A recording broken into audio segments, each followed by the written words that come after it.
Me again. The light is fading, so I must be brief. You don't have to have a reason to do everything you do, and I have no reason to want to go down this hill as fast as possible. Just a want, and it's calling my name.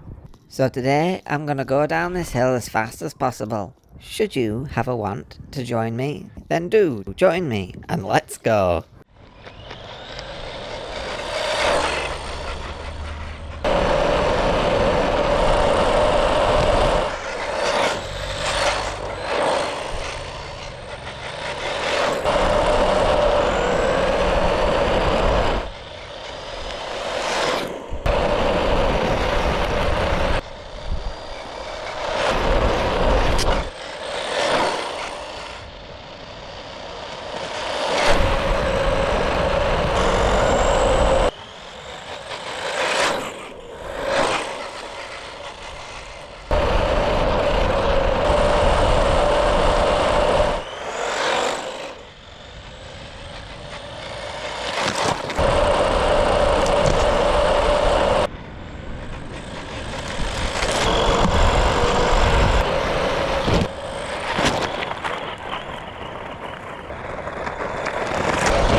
Well, if I had to rate that experience from 1 to 10, 1 being awful and 10 being really good, I would rate that 9 out of 10. It was awfully good.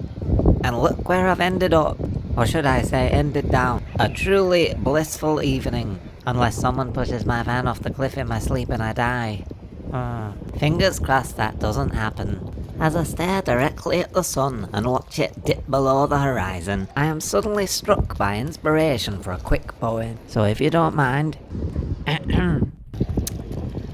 A small bashed up van to an exposed beer can, looking worse than my nan, and she's been dead since Jan. Funnily her name was Jan, was a serial fan, her fave was Bran. Poor old woman. That's the end of my poem. Well, I hope you enjoyed that. If you didn't, then oh well, you can push my van off the cliff as I sleep. Thanks again for watching. Goodbye again.